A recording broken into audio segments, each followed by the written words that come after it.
Mesdames et messieurs, chers abonnés des Plumes Conscientes, bonjour. Je suis Tigui Elebe-Motinguia, initiateur du mouvement littéraire Les Plumes Conscientes. Le livre du jour porte un titre évocateur, « Amour sur Android ». Oui, vous avez bien entendu, « Amour sur Android ». Ne me posez surtout pas la question si l'amour existe sur Android. Je vous propose de le découvrir de vous-même à travers ce livre écrit par Trésor Dieudonné Kalonji Bilolo, publié aux éditions d'État Gédéon. Mais qui est l'auteur de ce livre au titre aussi évocateur? On va le découvrir tous ensemble. Trésor Kalonji est un jeune auteur congolais, technicien autodidacte qui a débuté sa carrière dans le marketing et la gestion des réseaux sociaux pour le compte de nombreuses marques et institutions nationales et internationales. Il a développé, et il continue d'ailleurs, à développer des jeux vidéo à ses heures perdues et s'intéresse à l'univers hermétique de la cybersécurité. Déjà auteur de 4 ouvrages scientifiques et d'options, Amour sur Android est donc son premier roman. Maintenant que vous connaissez un peu plus l'auteur, vous savez aussi que l'inspiration n'est jamais très loin. Elle se trouve parfois dans sa sphère d'activité professionnelle soit-elle. Le roman Amour sur Android révèle une forme de récit, la réalité qui se cache derrière les petits écrans de nos téléphones à travers les réseaux sociaux. Fleur de Lys est un profil glamour et sexy d'une fille épanouie au teint clair et à l'allure toujours soignée. Au-delà des jeunes, des hommes mariés et puissants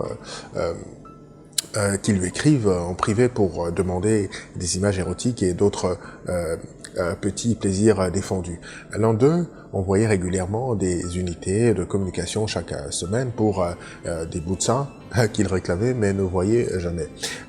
Derrière ce quotidien se vit pourtant un drame, celui d'une jeune fille en quête de vérité, rongée par l'anxiété de partager son existence avec un homme dont elle pense qu'il ne l'aime pas suffisamment.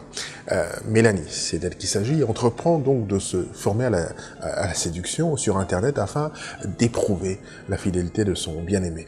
Elle découvre les arcanes d'un monde où les apparences et l'affirmation de soi revêtent un caractère principal. Donc, à ce dont la bouche professait conseils et orientations existentielles se juxtaposaient des donneurs de leçons érigés en censeurs, distillant une atmosphère anxiogène et déprimante, alimentant les processions de scandales et de harcèlement, sacrifiant sur l'autel de la vertu ceux que la société avait jadis frappé du sceau des justes. Dans cet ouvrage, Trésor Kalonji nous plonge dans l'univers impitoyable de la séduction en ligne, un monde cruel qui impacte le quotidien de milliers de jeunes filles qui font l'expérience de l'amour à distance, comme Mélanie, le personnage principal du roman.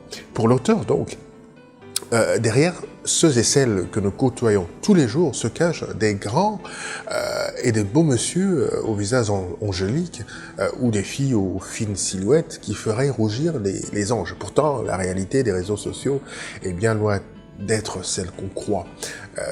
Tout le roman donc tourne autour des questions suivantes.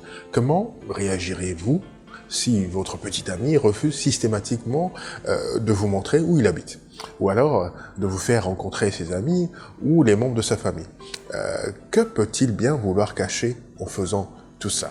La grosse question à travers ce livre, mais je vous la pose, Mélanie parviendra-t-elle à garder la tête froide dans cet univers périlleux pour l'adolescente qu'elle est, ou se laissera-t-elle emporter par la vague?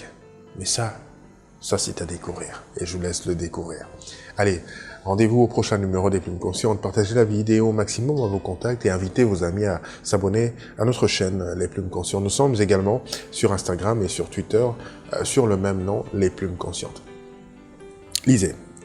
Lisez, encore et lisez toujours. La lecture est un régal pour l'âme et un délice pour l'esprit. Elle participe à notre accomplissement en tant qu'individu, mais aussi en tant que société. Au revoir.